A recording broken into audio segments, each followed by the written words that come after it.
Hi, and welcome to Something for the Weekend, brought to you as always by Together 2012. We're a disability arts organisation based in the main Paralympic host borough of Newham.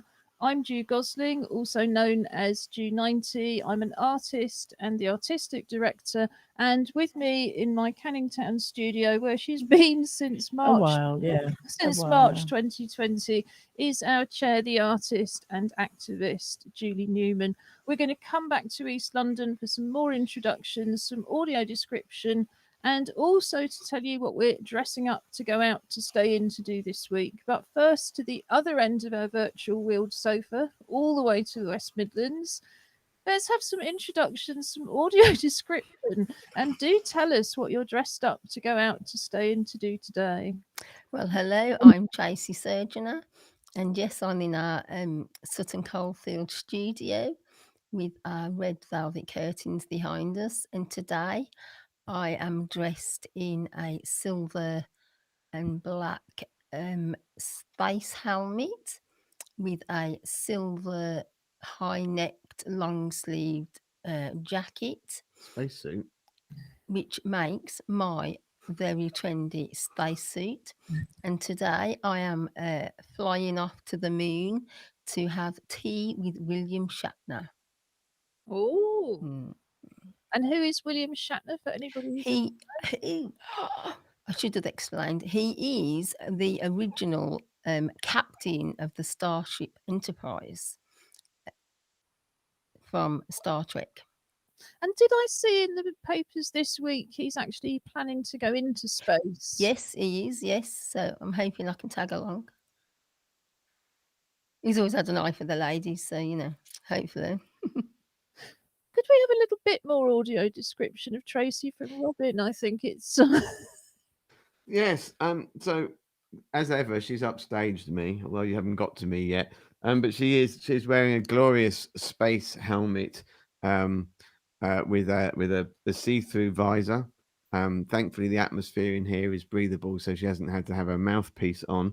Then she's wearing a lovely, kind of, space-proof silver, very silver shiny suit, and then she has some of her.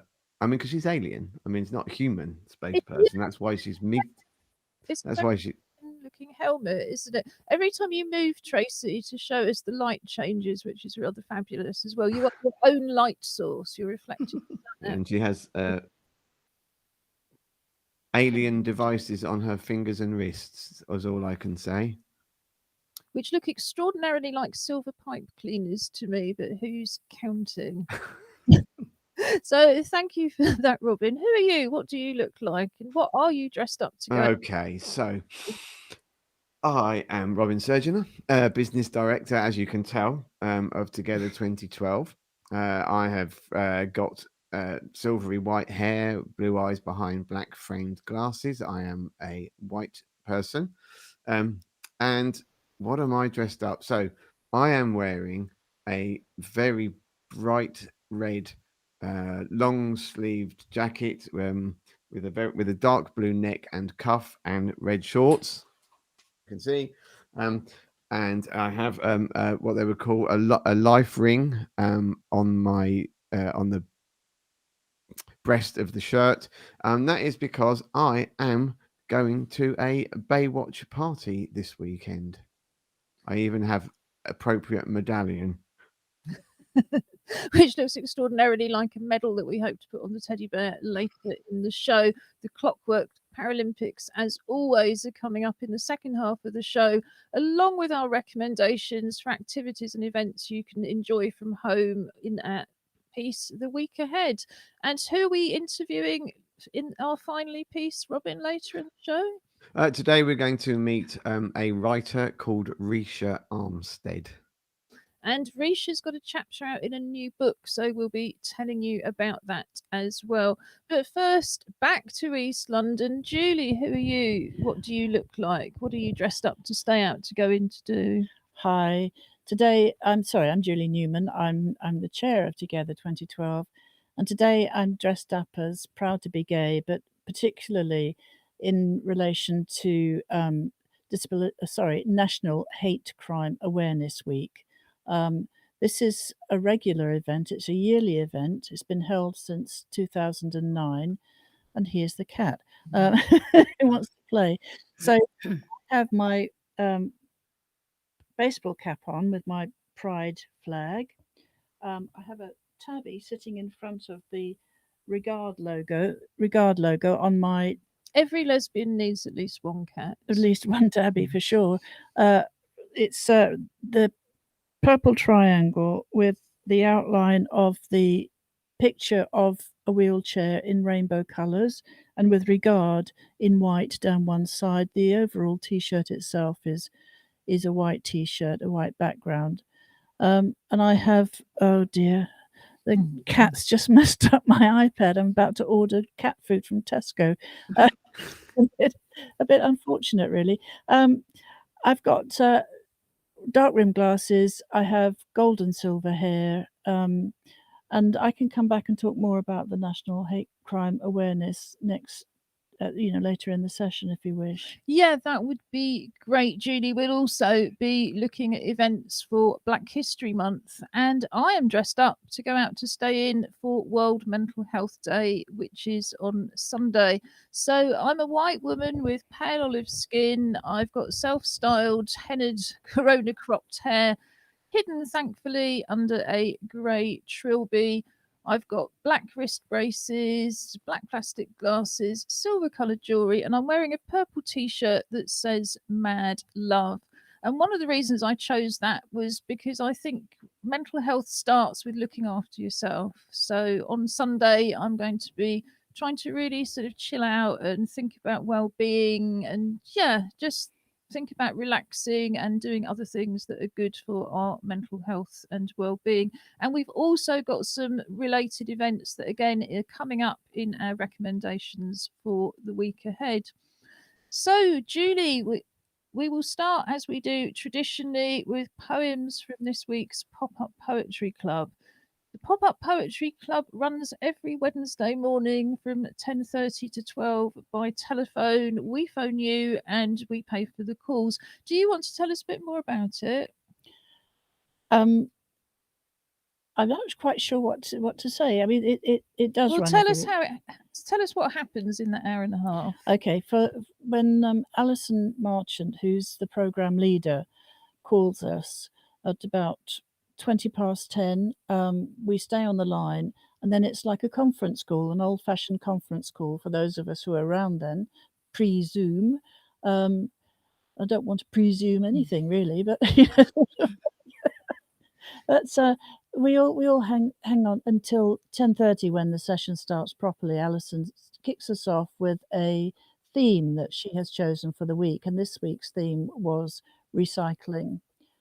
So I think we've got some lovely poems about recycling coming in. Next week's theme, actually, just for those who are interested, is creating a narrative for a character. So imagine somebody. It can be a real person, probably an imaginary person or a creature, and make a story about them, but do it in the form of a poem, which I think is a lovely idea. And then for the first half, we read out either our own poems or poems that we've found in books or on the internet that might be related to the theme or just something that really struck us. At 11 o'clock, we all end the call, and Alison calls us back at about, again, 11:20. And that last half hour from 11:30 to 12 is an opportunity to read our own poems. So in that half hour that she rings off, that's when you're writing the poems on this week's theme. Hopefully, but in truth, it's actually quite hard to write a poem in 20 minutes. It's possible. I mean, I've done it myself, but it is writing time, isn't it? It is writing time, and what it gives you is an opportunity to reread, perhaps to read out loud the poem that you've finished, or to finish it off. So it's quite a nice little space just to prepare for the second half. Great. So let's hear some of those poems, and let's start with the West Midlands. Okay. I need you to just move my head out, lift it a little bit. That's it. Okay. Excuse me.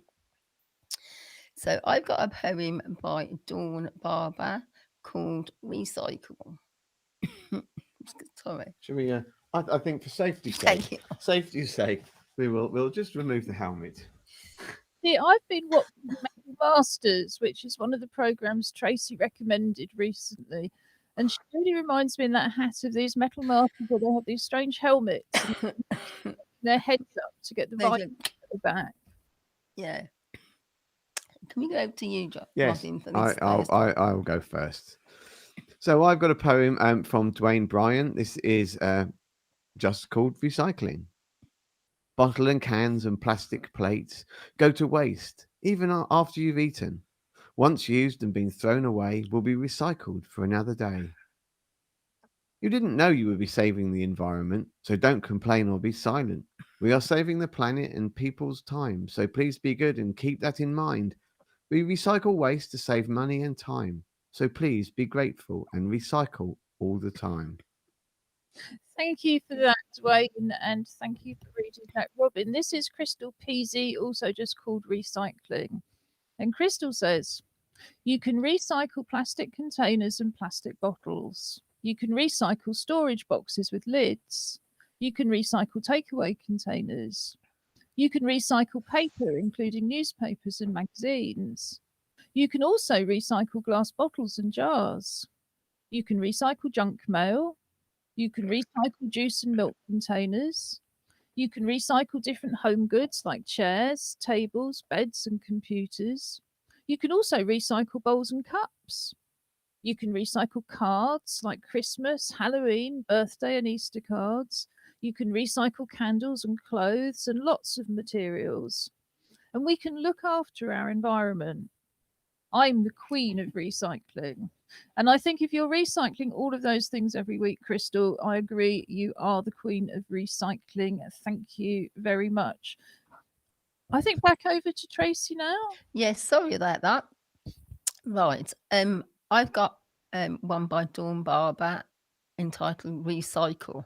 And I've got to say before I read it out, when I was reading this earlier, I kept rapping it. I could see it going with a rap.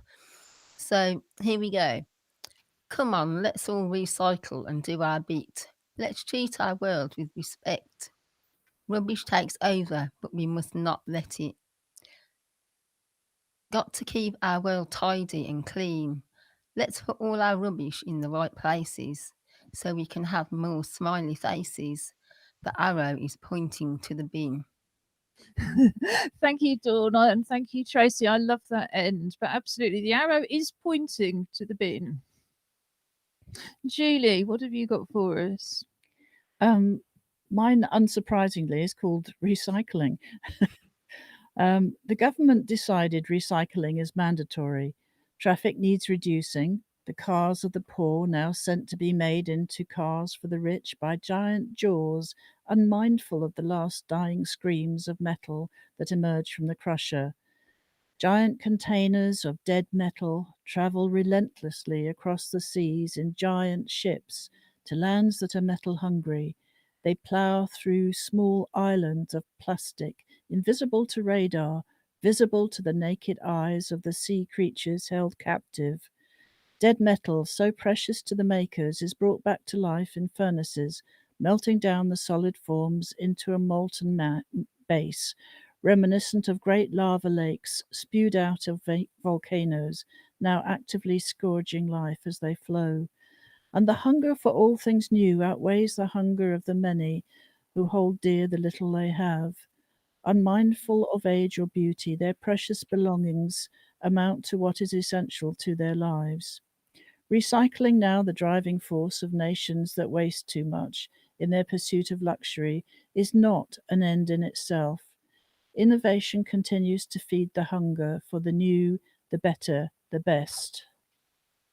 But still, the global drive for a cure to our dying planet needs attention. Recycling grips the imaginations of our young campaigners. They become activists, the conscience of the wastrels, the optimists hoping for a tomorrow. Thank you for that, Julie. Apologies for the shaky camera, which of course is just the cat leaping up and down and trying to get some attention, which probably will be more forthcoming if it wasn't for the sharp claws going into the knees. So I think you've got one more poem for us, Tracy. I've got one by Alison Marchant, 6 recycling bins. There's a small blue bin which we put glass bottles and jars in. There's a big green bin we put grass cuttings and prunings in. There's a small white bag on top of the big green bin we put batteries in. There's a small green bin to put food waste like orange peel. There's a white bag to put paper, card, tins, cans and plastic bottles in. There's a big black bin containing a small bag for everything else that can't be recycled.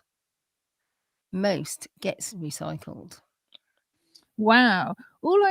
Alison is staying temporarily well, I say temporarily, it's like you being temporary, isn't it? Temporarily since March 2020, Alison has been based over her mother's, shielding and looking after her. And all I can say is her borough, or her mother's borough, has a very different system to Newham. One green bin where you can put a very limited amount of stuff in and everything else has to go into the black sack, or you're going to have to spend some money on fuel to be very ungreen and take your recycling somewhere else. So I'm incredibly impressed by that. It sounds like Brighton used to be. I think Brighton still is actually, yeah. A lot of boroughs are. My mum's borough was as well. They had a mass of things that you could recycle, and she was absolutely, very, very religious about it. Yeah, I think it really depends where you are in the country, because to be fair to East London, they cannot find a recycling contractor who's interested in taking all these teeny tiny little bags. But wow, that's really complicated as well. Yeah.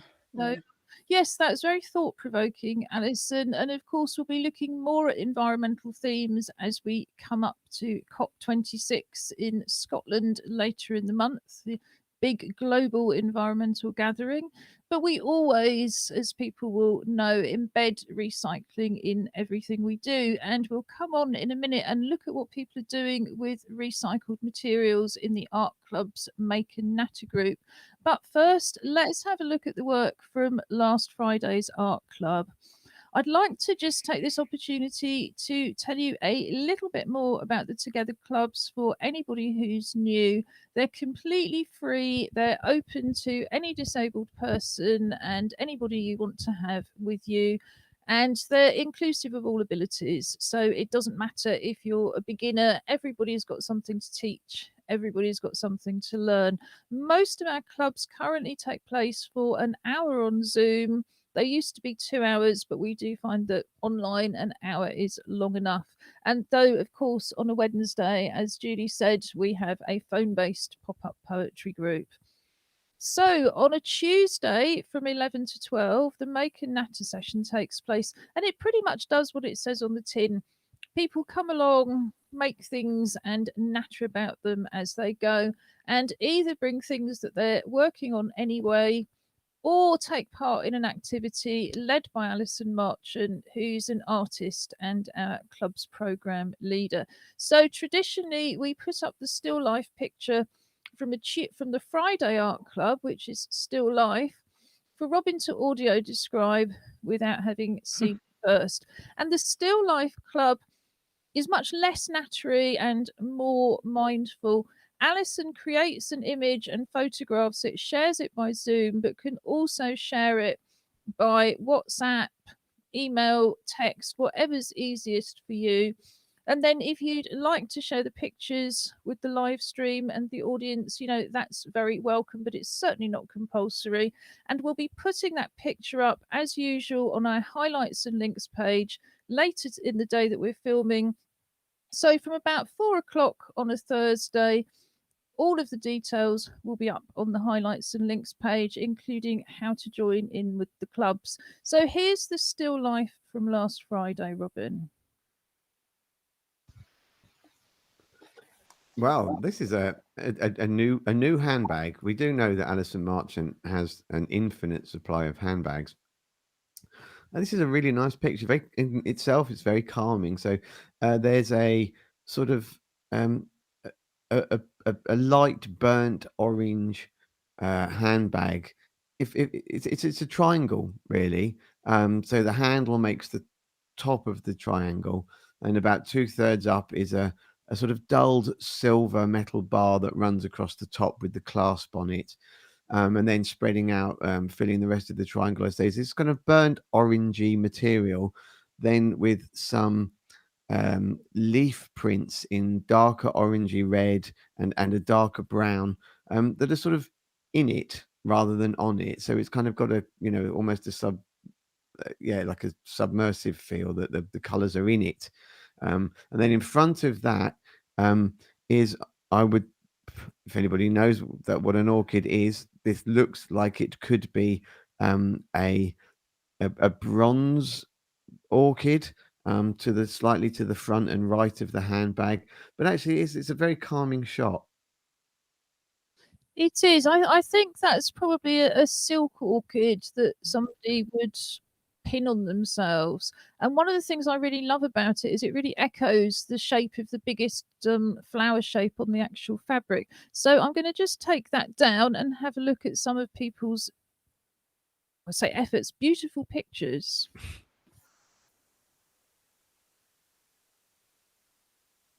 So this is by Dwayne Bryan, and Dwayne has done a fantastic representation. He's used red and orange, and I'm pretty sure he's using oil pastel, and that's really bright and colourful. And what Dwayne's done by changing the shape of the flower on the bag and the corsage to red is he's really brought out the shapes and brought out the contrasts rather than the similarities, and I think that's a really interesting approach. So this one is a painting, and this is by Crystal Peasy. And what I really love about this is Crystal's used quite thick paint, and she's really got the textures as a result. And she's taken that shape and moved it into the center of the handbag and painted it gold in the same way that she's done the strap and the clasp. So it comes out in a completely different way, because then the corsage which she's done is the same color as the bag, which is actually much more in real life. I love the way that everybody interprets these differently. And then this final one that I'm going to show today is from Lee Brooker. And Lee has just done a beautiful drawing in coloured pencils and has got the shadows and everything in. All of those pictures will be up on our highlights and links page. You can find that under the Together 2012 TV pull down menu on our website, www.together2012.org.uk.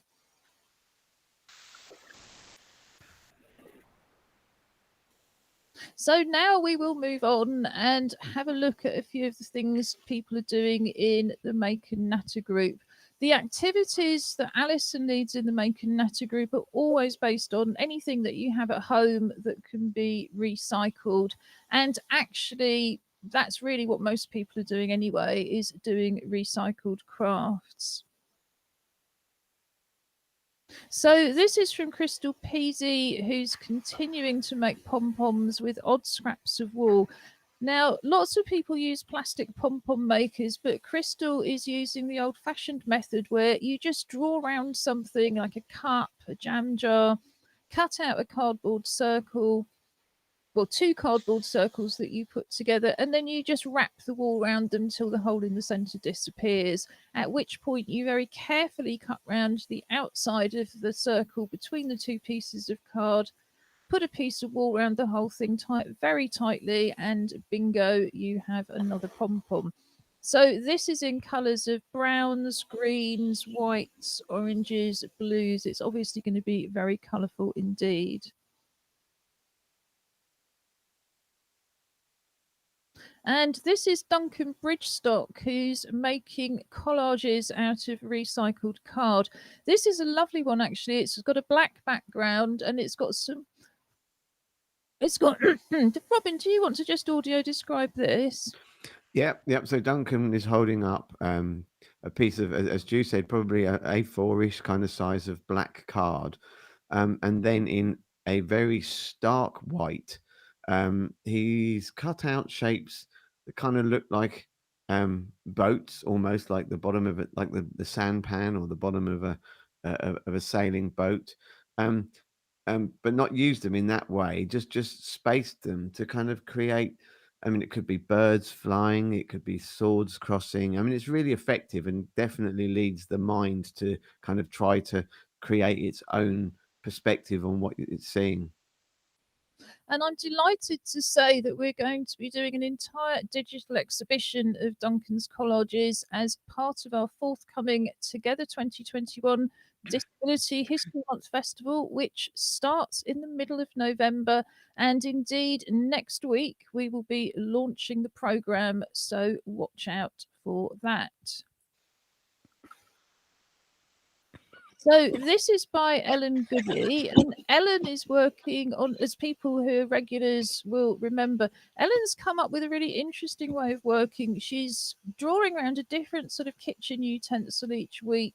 She's colouring in the pictures, she's cutting them out, she's sticking them onto other colours. So here we've got a green piece of card, and in the middle at the bottom, she's drawn round what looks like a flower shape, but actually I think it is some kind of kitchen cutter, and then she's coloured it in on the green paper, and then she's done two more like that but on orange paper, and then cut them out and put them on. I suspect we're going to be giving Ellen an exhibition at some point, or certainly these should be up in a cafe or something, because it's a really, really clever way of working that seems to be completely unique to Ellen. So well done, Ellen. And then finally, this is Sofia, who is just beginning to start wrapping papier-mâché, which is basically soaking scrap paper in glue and pasting it round. And she's using a recycled plastic container because that way she can make something that can put liquid in. It's going to be really robust. Traditionally, you would wrap papier-mâché around something and then take it off.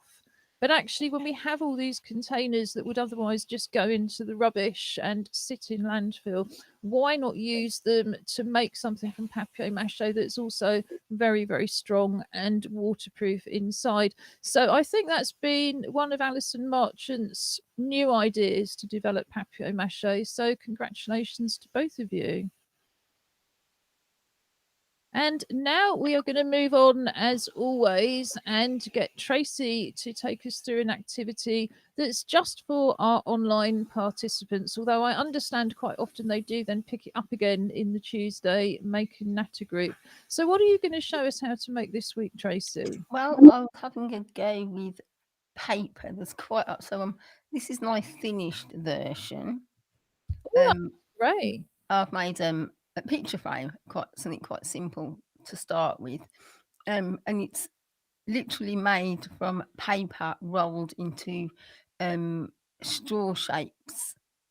Okay, so I'm going to Yeah. put an image up on the screen, and you can tell us what we need for the activity. Okay.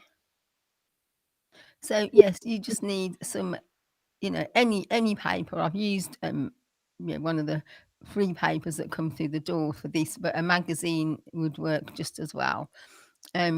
So glue, scissors, any sort of paper, and I've got a cocktail stick there that I've used and a small paintbrush. And if you can see in the background behind the paper, it's in thin, maybe about 4 inches wide strips. So it doesn't need to be a very big paper. It could be a magazine or even a advertising leaflet that's cut into the strips. So this is the process. So it's cut into strips, and you start at one end with a cocktail stick or a barbecue stick, something quite thin just to get you started. So you start at one end and then just roll, and then that becomes a straw. So there we go. And I said one end. It should be. I should have said the corner. It's the very corner, and you roll it away from yourself so that you are making that it gets longer as you go. And then just to keep it in place, just a little blob of glue or Pritt stick, just to hold it in place. So here I've done the hard work with a bit of help, and made myself a pile of paper straws, and a little pot of glue, and then for this picture frame, basically I've used 4 sections, so 4 straws for each side, the top, the bottom, and the 2 sides of the frame, and then just glued them all together. So then I've moved on to making some sort of little flower shapes to decorate it with. And again, you still use the straw that you flatten it out, start at one end, put a little bit of glue just to keep it in place, and then just roll it till you get to the other end. There I am at the other end, and then again, another little bit of glue just to keep it in place. So this is the final run up to making the picture frame. I've got my sides and my top and bottom. I've got my little flowers I've made up, and then I've got a piece of card that I've cut out of a cereal packet. So I've put on the 2 sides that then I wanted to show you, because this is going to be a picture frame. I've just taken one of the straws, bent it in half, and glued it to the board so that the picture doesn't fall out of the bottom. And then that's me just showing you. I've put the bottom across, and then also I'll put the top on. So you've got your 2 that stick to the cardboard, and then you've got 2 that stick to the sides that are on. And I've just placed some of the little flowers on just to make it look a bit more pretty. That's the version where I've not cut the straws down, which actually I quite like that. So yeah, that's it. And then we're back to my final one, which I've cut down. But I mean, I've left this just as the newspaper itself, because I quite like, you've got bits of colour as you see it, but you could decorate this if you wanted to. You could paint all the straws beforehand, and then decorate it. I'm going to work with this a little bit more, and there's lots of things you can do with these rolls of paper. So next week I might do another one. It's incredibly effective. I mean, yeah, it's just really, really effective. And I can see that, of course, you could paint it and you could spray it and you could do all sorts of things. But I love the way that it just comes through as it is. So that again will be up on the website. And we also have a whole, well, I say page, but there's pages and pages now. We have lots more Join In with Tracy activities on our website. If you go to the Join In from Home main link and either follow the links or click on the pull down menu, and this activity, as always, will be up there on Thursday afternoon too. But check out the highlights and links page, where you will also find the Clockwork Paralympics, which are coming up next. And our Clockwork Paralympics have been taking place every week since March 2020, overseen and commentated on by our own Paralympic champion, Robin Surgener. We're back in, I should say, we're still poolside, but not in the pool. Oh, yes. So let's meet Robin's teddy bear, who's hoping to be wearing a medal for the following week. Yeah, Teddy. Sorry, Ju. This is a tiny Ted, really. Ted the Tiny Ted. And he is raring to go for today's competition. And we will choose the right side of the stadium. Thank you, Tiny Ted. And we have still, because she was a birthday present in May and I absolutely love her, we have Tanny the athletic teddy bear, who's a medium-sized honey-coloured bear with red and white sports shoes, a red headband, a little blue sporting jacket, and fortunately her own medal. And of course, we do love our teddies, but they're also taking part in the International Virtual Bear Hunt. The Bear Hunt is inspired by Michael Rosen's book, Bear Hunt. If you see teddy bears in windows, that's for children going out and about their daily lives and their exercise, and also spotting teddy bears. And the virtual bear hunt is particularly appreciated, of course, by young people who aren't going out and about either because of COVID or some other reason. So our teddy bears compete to wear a medal depending on whether London 2012 or Birmingham 2022 has won this week's Clockwork Paralympics. And we've got some, well, I think we've seen them once before, but we have some new competitors or relatively new competitors who are the plastic cockatoos. At least I think they're supposed to be cockatoos, but we can all have a look. So to play this at home, you have to decide, are you going to support the toy on the right side of the screen or the left side of the screen? Robin, what's your choice this week? Yeah, we're going right side.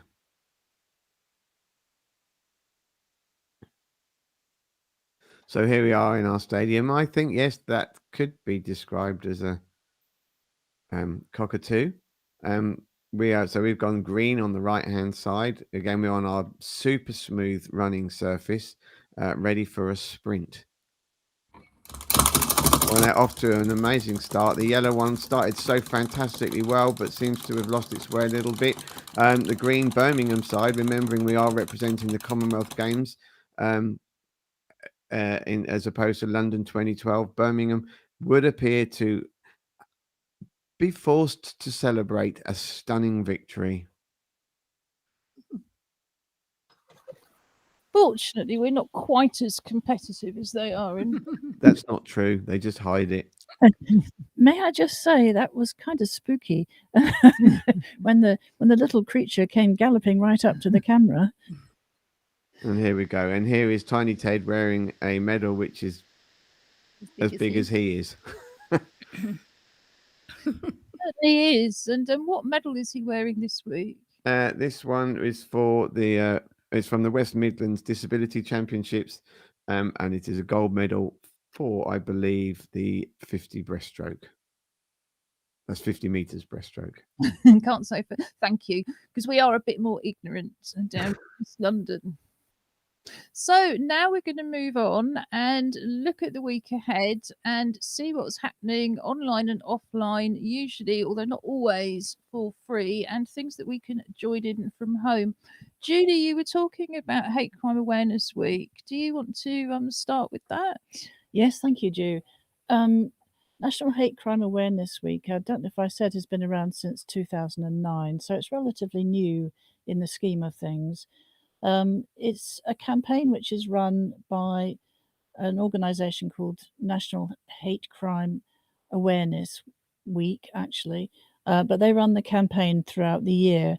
They're supported by a whole range of organisations, including some formal ones from the councils throughout the country, and that's actually throughout the UK, not just England. It's an opportunity to look at what hate crime is, who it affects, how to report it, and where to get support.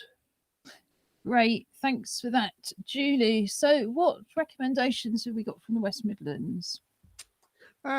I'll go first, shall I? Okay. So my first recommendation is for a show. It's tomorrow evening, 6:30 till 7:30, called Bake Along with Ono. I if I pronounce that wrong, I apologise. It is a presentation from the Beautiful Octopus Club, who are very well known to us at Together, and it is an online show where Ono will be working with somebody called sous chef Ned to show you how to create Jamaican ginger cake, and it is free. Oh, I do love a nice ginger cake, although I'm allergic to eggs, so it would depend on the recipe. Yes, I mean, Heart and Soul, who run the Beautiful Octopus Club, did a wonderful online festival last autumn. So we'll be flagging up all sorts of other online events as they come up, because the website promises that this is just one of many. I'm going to recommend something on Sunday for World Mental Health Day, and that's called Tough Talk. It's happening at 7 o'clock online. It's free. The There's a booking link in Eventbrite, and it's a group of people having a conversation about how men deal with tough situations and how men can support each other. And I think men's mental health is so kind of hidden, it's not talked about in the same way as women's. So, obviously it's aimed at men, but I think everybody would find it interesting because, I think we're all aware that we could maybe do a bit more to support people, and particularly people who we suspect are struggling but maybe are not showing it, and it's perhaps easier just to ignore it. So that's called Tough Talk, a relaxed, informal discussion about men and mental health on Sunday at 7 o'clock. Tracy, what's your first recommendation? Well, my first recommendation is it's a comedy show, and it's themed on Design My Night. It's a online event. It's on a Sunday evening, and it's going to be on through October and November. There is a ticket price. The tickets are £1, which I think is a reasonable request. But it's a comedy show with a twist. They described it as the science of comedy.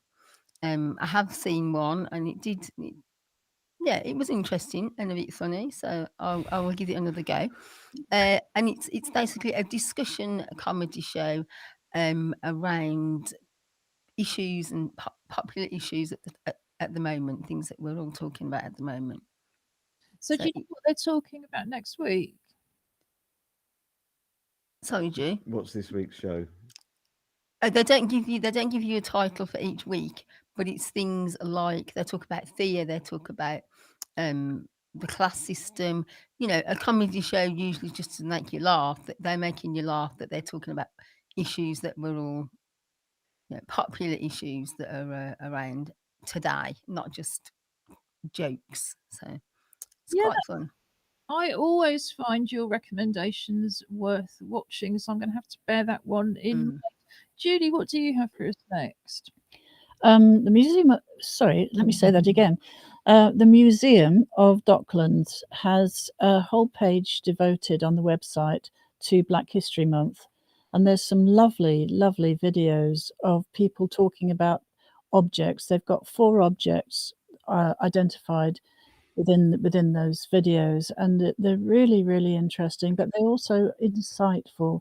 They give us an opportunity to think about things in a different way. Yeah, I remember as Together 2012, we worked on a festival with Museum of London Docklands, and they invited me to come in and choose an object that I felt, it's a great way through, because it's looking at objects that have relationships perhaps to our family histories, or our cultural histories, and then looking at things for today. So yeah, that's another great one. Robin, what else have you got for us? Oh, well, this one is a bit of coming home in a sense, really. So this one is called Define Your Journey, and it's on Wednesday at 4 o'clock. Again, it's online via Eventbrite. It's being supported by Disability Arts Online as well. And this is a kind of discussion around Joanne Cox. Joanne Cox is some of you will remember, is very associated with Together. She's a cellist and has had Arts Council support to create a piece of work which is called the actual piece is called Defiant Journey.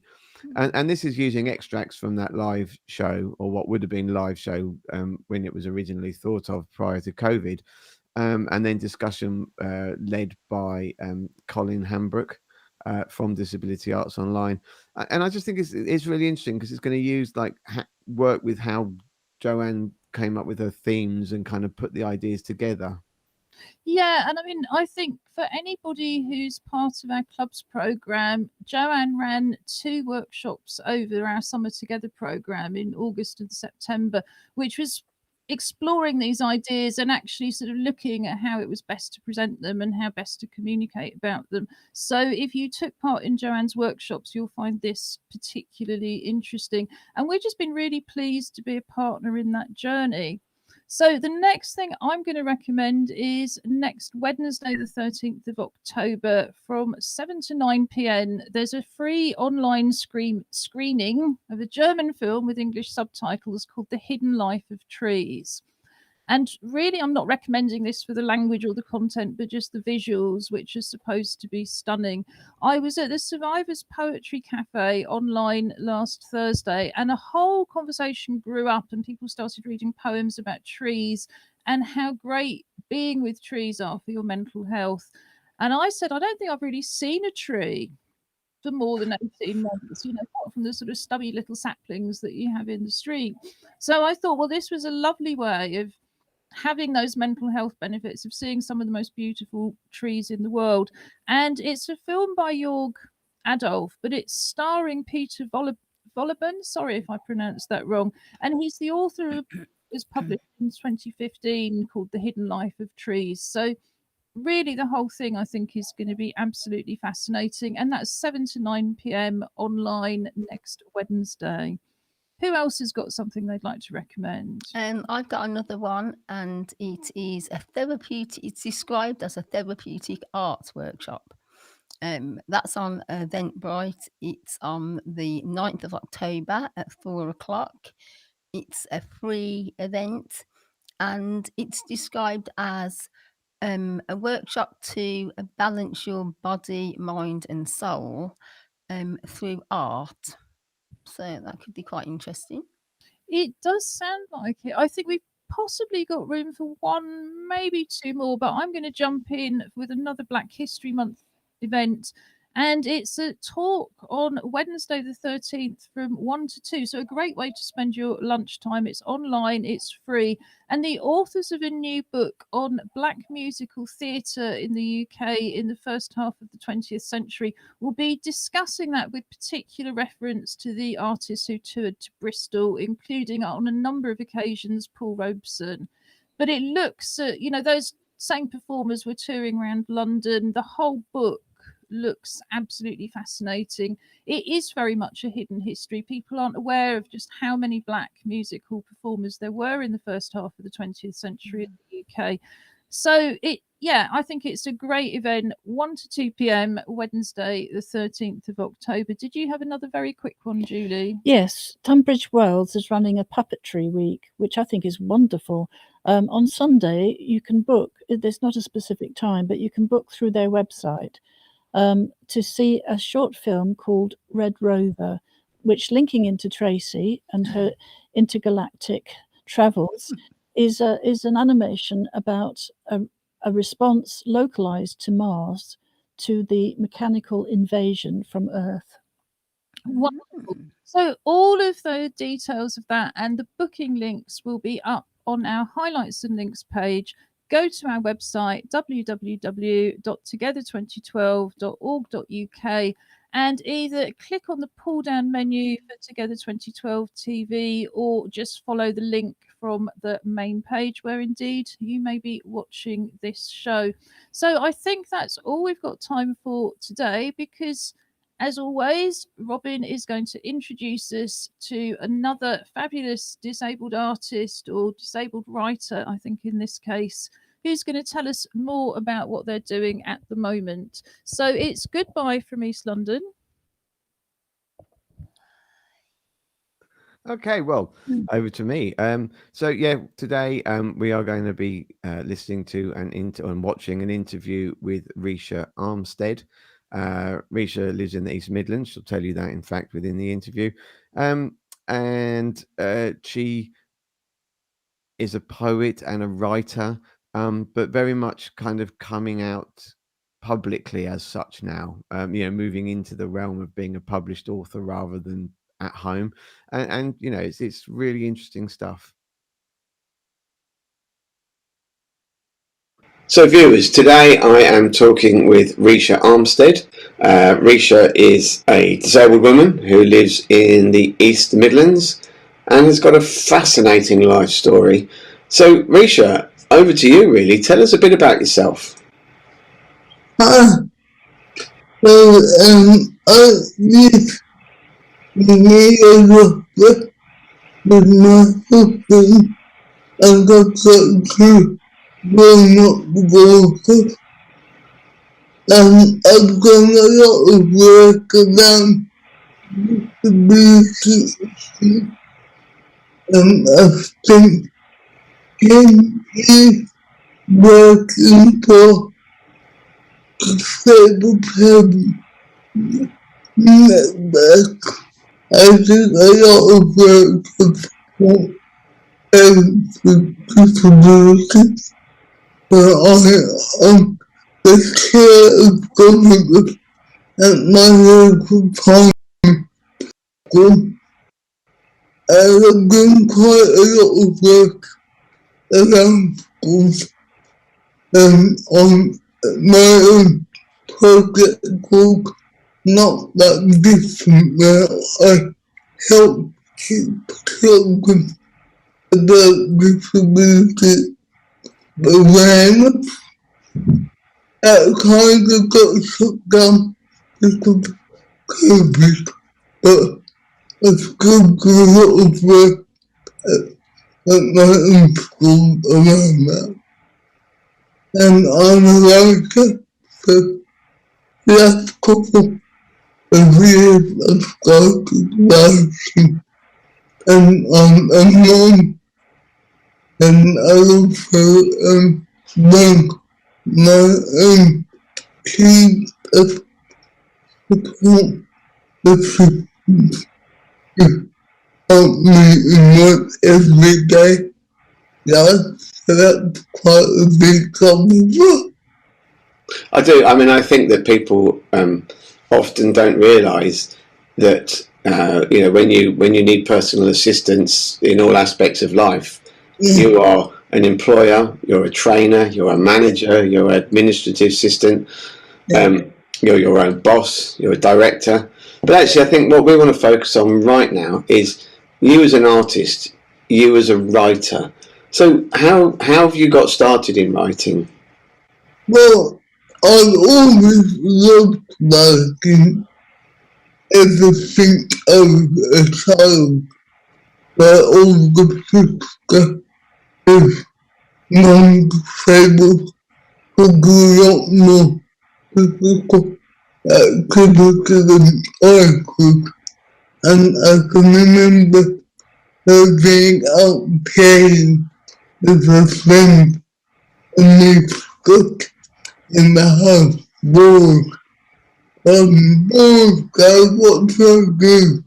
And Dad would always give me a book to read or say, write me a story, and that very much encouraged me to find things that I could do. And reading is my greatest passion. I've always got a book in my hand, and I always enjoy writing stories and poems growing up. And I love the English language, and I love that way of expression. I think we'll have to get you involved with some of the Together poetry work in the future.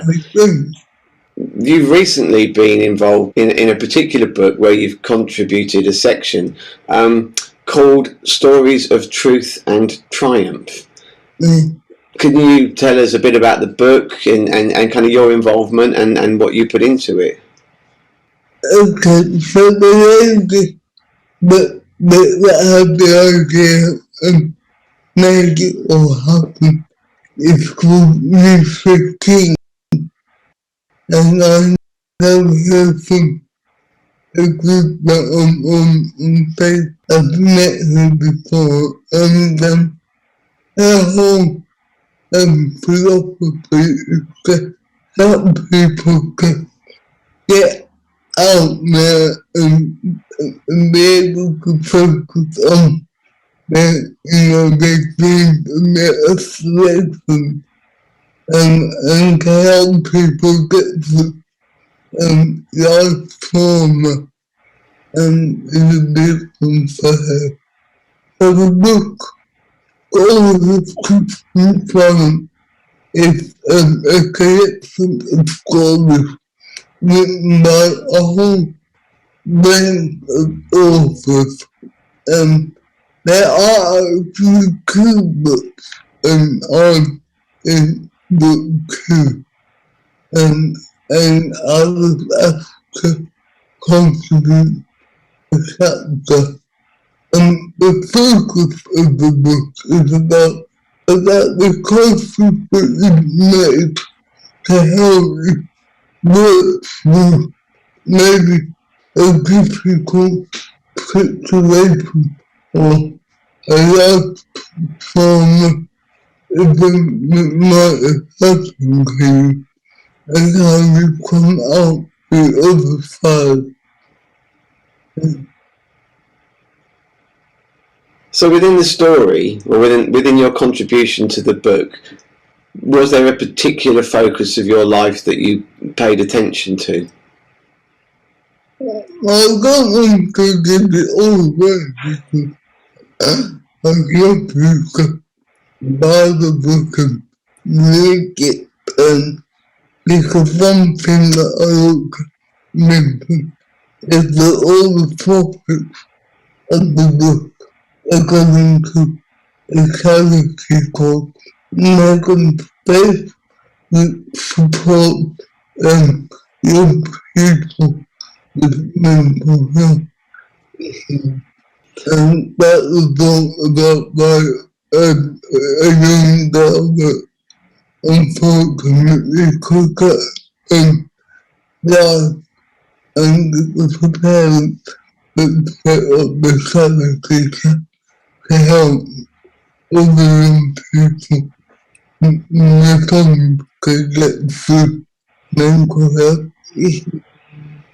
And my particular story is about it was set in my time at Loughborough University, and I was studying from my degree, and it's about a particular individual who I call Mr. Nasty, who, let's say, made my life very difficult, and he didn't believe that I had got the ability to be at university. I suffered a lot of discrimination from him, and I had to try to handle that. Did I let it get to me and walk away from my degree? But some people might have done that, or they're going to make the choice to carry on regardless of not letting stop me.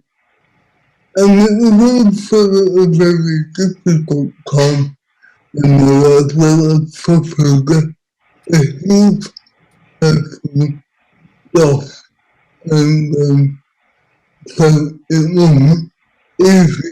Okay, I mean, so without giving any more of the plot away, we will certainly promote the book at the end of the interview and put it on our website, which will be, hopefully really encourage people to buy. So, obviously, we've all been locked in our houses for far too long, but a bit like me, you do work from home, so it's not been as different. In terms of your writing, what are you doing now and kind of looking forward to? The whole coronavirus experience has been very difficult for everyone, and I think it's been particularly difficult for disabled people for a number of reasons. It is lonely, but I look about it. I'm working on a book. I haven't got a title yet, my book is about my experience of the pandemic over the last 18 months. And because I look at the pandemic and what happened out there in the world. I write about how I experienced that, but I also look back on some parts of my life that are a little bit autobiographical. Well, I'm sure, just like everything that you've done, you will make both truth and triumph out of your future writing.